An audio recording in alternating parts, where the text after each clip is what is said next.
महाराष्ट्र में कांग्रेस पर शिवसेना यूबीटी के नेता संजय राउत का कहना है कि कांग्रेस एक राष्ट्रीय पार्टी है और यह बीजेपी से भी बड़ी पार्टी है और बड़ी पार्टी से हम क्या बात करें। उनका आला कमान दिल्ली में है और उनकी बातचीत हो रही है। महाराष्ट्र के सभी नेता हमारे मित्र हैं। बीजेपी एक अंतरराष्ट्रीय पार्टी है और उनके साथ हमारी ट्यूनिंग जो है उनके साथ अच्छी नहीं बैठती है। आगे उन्होंने तमाम तंज कसे सुनिए आप। पार्टी है और भारतीय जनता पार्टी से भी बड़ी पार्टी है।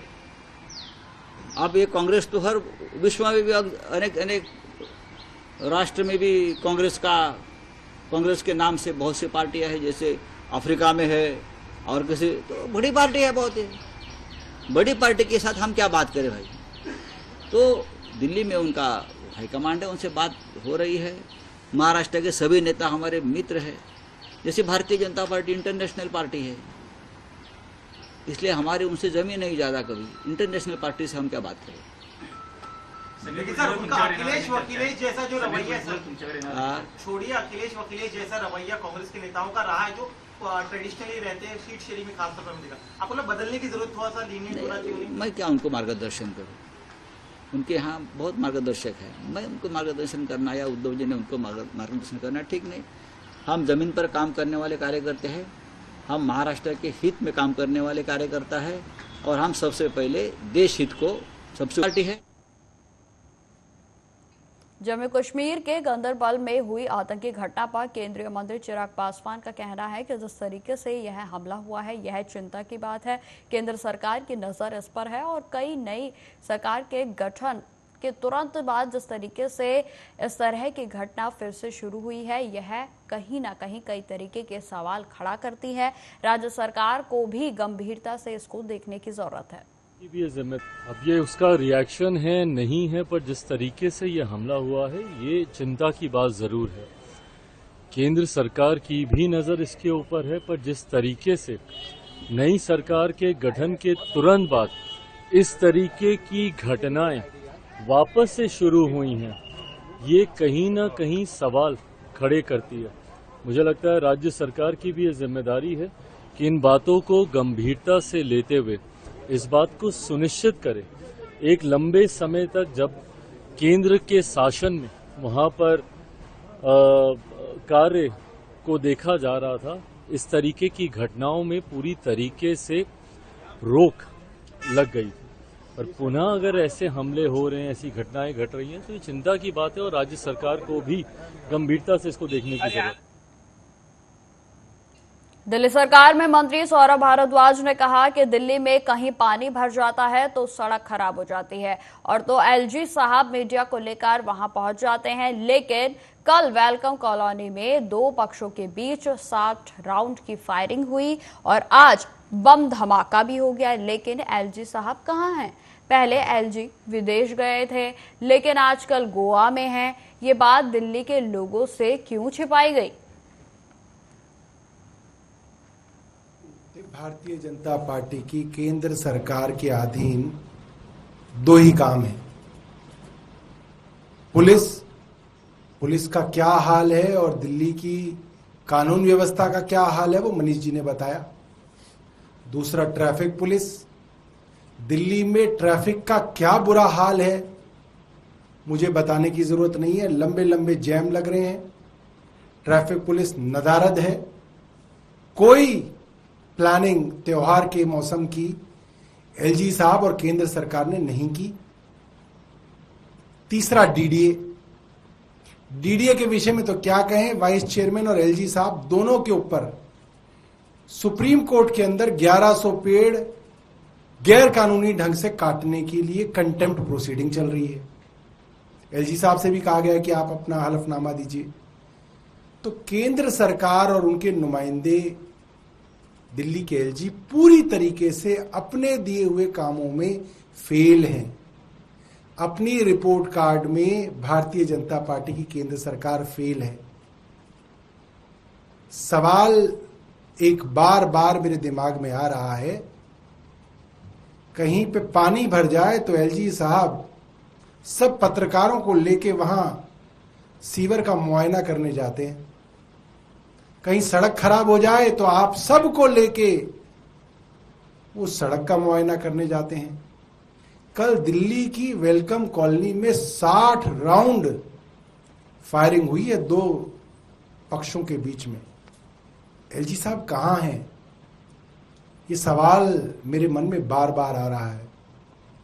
आज दिल्ली में बॉम्ब ब्लास्ट हो गया, एलजी साहब कहां हैं? मेरी जानकारी में एलजी साहब दिल्ली में नहीं है। कुछ दिनों पहले भी वे विदेश यात्रा पे गए थे। क्यों ये बात चुनी हुई सरकार और मीडिया से छिपाई गई, मुझे नहीं मालूम। पिछले कई दिनों से एलजी साहब गोवा में हैं। ये बात क्यों मीडिया के द्वारा मीडिया से छिपाई जा रही है, ये भी मैं इस बात को लेकर हैरान हूं। मेरी जानकारी जितनी है, एलजी साहब दिल्ली में नहीं है और वो शायद मंगलवार को वहां से लौटेंगे। मेरी उनसे दरख्वास्त है कि आपकी जिम्मेदारियां हैं, आपकी संवैधानिक जिम्मेदारियां हैं। वहीं मुद्दे पर आपको बताते चले कि आम आदमी पार्टी की ओर से पूर्व उप मुख्यमंत्री मनीष सिसोदिया ने कहा कि दिल्ली के लोगों ने बीजेपी को कानून ठीक करने की जिम्मेदारी दी थी, लेकिन बीजेपी का सारा ध्यान इस बात पर है कि कैसे दिल्ली के स्कूल, अस्पताल खराब किए जाएं, बुजुर्गों की पेंशन, तीर्थ यात्रा समेत सभी काम रोके जाएं। दिल्ली में गैंगस्टर्स का राज उसी तरह से चल रहा है जैसे कि 90 के दशक में मुंबई में चलता था। क्या कर रही दिल्ली में? पुलिस नहीं संभल रही, लॉ एंड ऑर्डर नहीं संभल रहा भारतीय जनता पार्टी से। और भारतीय जनता पार्टी दिन रात क्या कर रही है? दिन रात भारतीय जनता पार्टी केवल और केवल दिल्ली के लोगों के काम रोकने पे लगी हुई है। केवल और केवल इसमें लगी हुई है कि अरविंद केजरीवाल जी ने फ्री बिजली जो कर रखी है, इसको कैसे रोक दिया जाए। भारतीय जनता पार्टी पूरी तरह से सारी मेहनत, अपना सारा ज्ञान जो भी उनके पास में है, केवल इस बात पे लगा रहा है कि स्कूल और अस्पताल केजरीवाल जी ने जो ठीक कर दिए हैं उसको कैसे खराब किया जाए, तीर्थ यात्राएं कैसे बंद की जाएं, मोहल्ला क्लिनिक कैसे खराब की जाएं, सड़कें कैसे खराब की जाएं, सीवर कैसे खराब किए जाएं, दिल्ली जल बोर्ड का पैसा रोक के पानी कैसे खराब किया जाए लोगों का। भारतीय जनता पार्टी इसमें लगी हुई है। मैं आप सबके माध्यम से भारतीय जनता पार्टी को कहना चाहता हूं कि आप लोकतंत्र में थोड़ा लोकतांत्रिक प्रक्रियाओं का सम्मान करिए। आपको दिल्ली के लोगों ने पुलिस के जरिए लॉ एंड ऑर्डर ठीक करने की जिम्मेदारी दी है। आपको दिल्ली के लोगों ने पुलिस को संभालने की जिम्मेदारी दी है। अगर आपको कुछ आता है तो पुलिस को संभालिए, नहीं तो इस्तीफा दे दीजिए। आपको अगर पुलिस ठीक करनी आती है, लोगों ने आपको पुलिस का लॉ एंड ऑर्डर का काम ठीक करने के लिए दिया है। अगर आपको लॉ एंड ऑर्डर ठीक करना आता है तो काम कीजिए, अपना लॉ एंड ऑर्डर ठीक करिए, नहीं तो इस्तीफा दे दीजिए। आप ये एजुकेशन के पीछे, हेल्थ के पीछे, पानी के पीछे, सड़कों के पीछे सारे काम को रोकने में लगे हुए हैं। उस काम पे अपनी टुच्ची राजनीति बंद करिए और आप सकारात्मक काम करिए, दिल्ली के लोगों के लिए काम करिए। दिल्ली के लोग इस वक्त डरे हुए हैं, दहशत है त्योहारों से पहले। शर्म करिए थोड़ी सी और लॉ एंड ऑर्डर को दुरुस्त करिए। दिल्ली का ऐसी घटना ना हो, दिल्ली को आश्वासन दीजिए।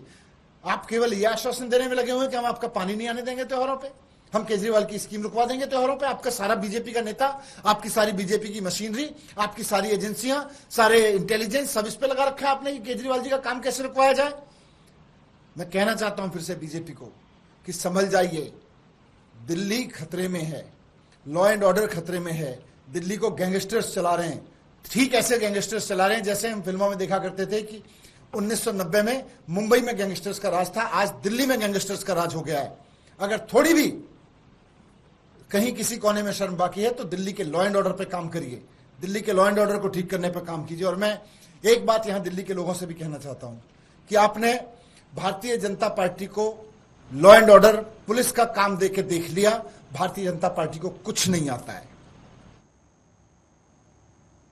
उत्तर प्रदेश के रायबरेली में पागल सियार ने ग्रामीणों पर हमला किया। सियार के हमले से महिला समेत 3 लोग घायल हो गए। तो वहीं आपको बताते चले कि ग्रामीणों ने सियार को पीट कर मौत के घाट उतार दिया। मामला डी थाना क्षेत्र के गोपालपुर गांव का है, जहां पर पागल सियार ने ग्रामीणों पर हमला कर दिया था और सियार के हमले में महिलाओं के समेत 3 लोग और पालतू जानवर के साथ साथ कई अन्य भी घायल हो गए थे। घायलों की चीख पुकार सुनने पर ग्रामीणों ने सियार को घेर कर लाठी डंडों से पीट कर मौत के घाट उतार दिया।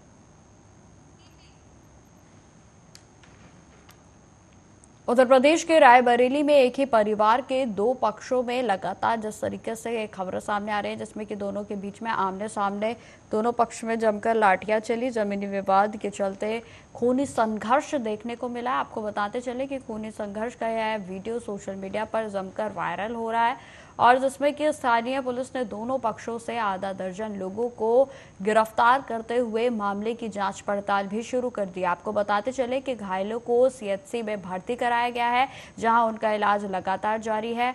गुरबख्शगंज थाना क्षेत्र के अटोरा गांव की यह पूरी घटना बताई जा रही है। गांव कौन सा है? पूरे फतेहाबाद। क्या हुआ है? सर हम उधर से आ रहे थे, रास्ता बंद कर देते थे, उसी में बोल दिया हमने, उसी हमको मारने लगे। किसने मारा? हमको संतोष, रामचरण, गिरजा शंकर, गिरजा के लड़के और संतोष के लड़के, दो अंकुर और अंकित और उनके लड़के, श्रीपाल के लड़के देशराज। किस बात को लेकर विवाद हुआ? यही रास्ता हमारी था, बंद किए, रोज इसको बंद करते हैं।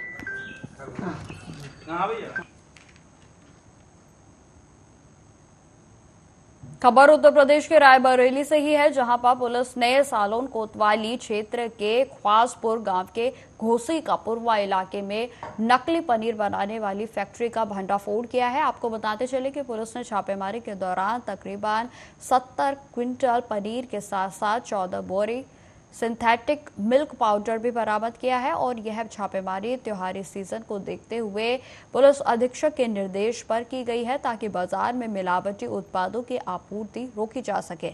पुलिस ने पूरे मामले में मौके से साबिर मोहम्मद पुत्र अमर को भी हिरासत में लिया है, जिसमें कि आपको बताते चले कि लेकिन इस पूरे नेटवर्क में मास्टरमाइंड की तलाश अभी भी जारी है और जांच में सामने आया है कि यह फैक्ट्री लंबे समय से अवैध रूप से संचालित हो रही थी और क्षेत्र के बड़े प्रतिष्ठानों, दुकानों पर नकली पनीर की सप्लाई की जाती थी।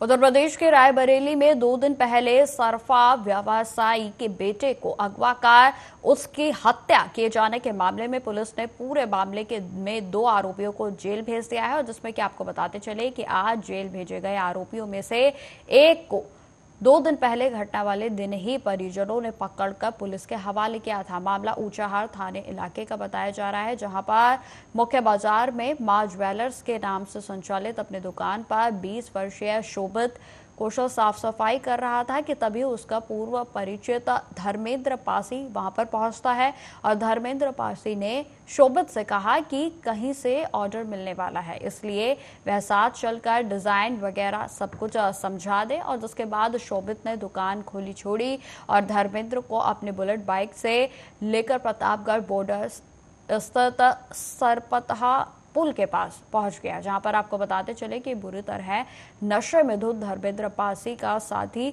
गुलाब पहले से मौजूद था और जिसके बाद सरपतहा पुल के चारों तरफ उगे मूंज के बड़े बड़े झाड़ और झंगाड़ के बीच में पहुंचते ही वहां से पहले से तो मौजूद गुलाब ने नशे में शोभित के पेट पर ताबड़तोड़ चाकू से वार किया और जिसके बाद शोभित जब चीखने पुकारने लगा तो गुलाब ने उसका गला रेत कर उसकी हत्या कर दी और जहां पर शव को झाड़ियों के बीच छोड़कर ही गुलाब अपने घर की ओर चला गया, जबकि धर्मेंद्र ने शोभित के जेब से दुकान के रखी तिजोरी की चाबी निकाल ली और खून लगी टी शर्ट को बदलकर उसी की बुलेट से वापस मां ज्वेलर्स पहुंच गया और जहां से लूट के इरादे से धर्मेंद्र दुकान में रखी तिजोरी को खोल ही रहा था कि तभी शोभित के पिता राजेश कौशल जो है वहां पहुंच गए और उन्होंने उसे चोर समझकर दुकान में ही शटर गिराकर उसे बंद कर दिया और आसपास के व्यापारियों को बुलाया गया और जिसके बाद पूरे मामले की जानकारी पुलिस को दी गई।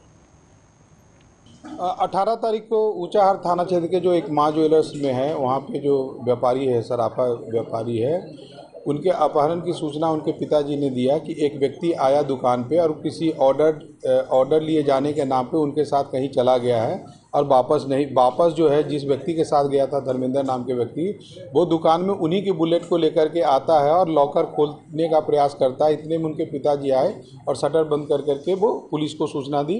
पुलिस तत्काल मौके पर पहुंच करके धर्मेंद्र को पुलिस हिरासत में लिया, उससे कड़ी पूछताछ की गई तो उसके साथी एक गुलाब नामक साथी प्रकाश में आया। बाद में लेट नाइट तो हम लोगों ने उसके साथी को गिरफ्तार किया। गिरफ्तारी करने के बाद उनकी निशानदेही पर हम लोगों ने शव बरामद की सरपताह के जंगल के पास। सरपताह जो है पुलिया जो है प्रतापगढ़ बॉर्डर के पास, और इसको जो हम लोगों ने खुलासा किया है, घटनाक्रम इस प्रकार है कि जो अभियुक्त है धर्मेंद्र, वो रेहन पर गहने कुछ रखा था 2 से 3 महीने के बाद। इससे जो है उनके व्यापारी से संपर्क में आया और संपर्क में होने के कारण ही उनकी विश्वास में वो चले गए कि हाँ एक ऑर्डर है। और जाने के बाद उनकी योजना ये थी कि इनकी हत्या करके और इनसे लॉकर की चाबी लेकर के दुकान में आके वापस इनकी ज्वेलरी ले लेंगे। इसके लिए इन्होंने जो धर्मेंद्र ने गुलाब को 10 लाख रुपए देने का आश्वासन दिया था कि इस घटना को कारित करने के बाद 10 लाख रुपए आपको दिए जाएंगे। सर कितने शरीर में कितने वार किए थे, कितने पीएम रिपोर्ट में क्या निकल के आया? हाँ, पीएम रिपोर्ट अभी आई, मैंने देखा नहीं है, मैं देखूंगा। लेकिन उनकी बिल्कुल नृशंस हत्या की गई थी, चाकू से कई बार किए गए पेट में, और उसके बाद गर्दन में भी चोट थी। और उसके बाद पुलिस ने भी फौरी दोनों को गिरफ्तार कर करके न्यायिक हिरासत में वार को देख करके अगर देखा जाए, जैसे कि वार हुआ है उसके शरीर पर, तो ऐसा लगता है जैसे सातिर अपराधी ने वार किया हो। अच्छा, नहीं, ये इनका उद्देश्य ही था कि एक इनके साथ इनकी हत्या कर करके, और जो बिल्कुल जहाँ पे वो इलाका है सरपताह जो बॉर्डर है, वहाँ पर बिल्कुल सन्नाटा है, शारदा नहर का है, वहाँ पे कोई भी दूर दूर तक कोई व्यक्ति नहीं। हाँ, ये उसके आगे गाँव अवश्य है, तो वहाँ पर उन्होंने वार कर करके और उसकी हत्या कर दी। सर शाम को जो है एक अभियुक्त को और आभूषण का जो व्यवसायी है वो पुलिस पकड़ देता है। उसके बाद में पुलिस ये नहीं पता कर पाती कि वो लड़का कौन है, और उसका जो लड़का गायब हुआ है जिसको लेके गए हैं वो लड़का कहाँ है।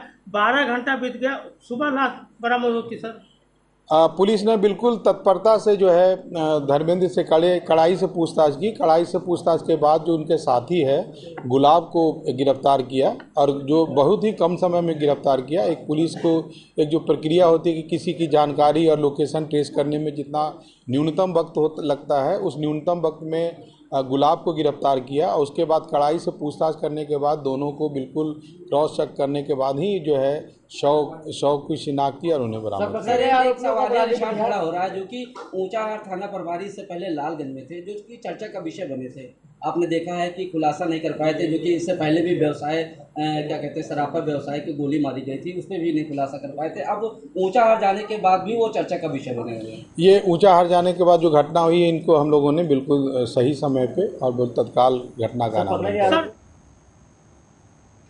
खबरों में आगे बढ़ते हैं। तेलंगाना पैदल हज यात्रा पर निकले हाजी अब्दुल आबिद जो है वो 12 अगस्त 2024 को वे अपने शहर भद्रादी से निकले, और जहां पर 1800 किलोमीटर का पैदल सफर वह अलीगढ़ उन्होंने पहुंचे, और जहां पर अलीगढ़ के गोंडा मोड़ अफसरी मस्जिद में रात में यहां पर रुकेंगे। और जिसमें कि आपको बताते चले कि सुबह फर्ज में नमाज पढ़कर फिर दोबारा से हज का सफ़र शुरू करेंगे। सैकड़ों की तादाद में मुस्लिम समुदाय के लोगों ने उनका फूल मालाओं से स्वागत भी किया और अपने लिए उनसे दुआ भी करवाई। ज़्यादा जानकारी देते हुए बताया गया कि 8000 किलोमीटर का लंबा सफ़र 10 महीने में पूरा होगा, यानी कि 2025 में वह सऊदी अरब मक्का शरीफ पहुंचेंगे और यूपी के आगरा होते हुए अलीगढ़, दिल्ली, हरियाणा, पंजाब होते हुए पाकिस्तान के रास्ते ईरान, इराक, कुवैत और सऊदी अरब पहुंचेंगे।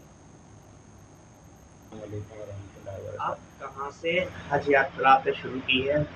कैसे कितना टाइम हो गया आपको? मेरा नाम मोहम्मद अब्दुल आबिद है। हम तेलंगाना से भद्राद्री कोतगुड़म डिस्ट्रिक्ट इल्लंदु गांव से हूँ। हम 12 अगस्त को घर से निकला। 10 महीने का सफ़र है, 2.5 महीने सफ़र ख़त्म करा और 8 महीने का सफ़र है बाकी।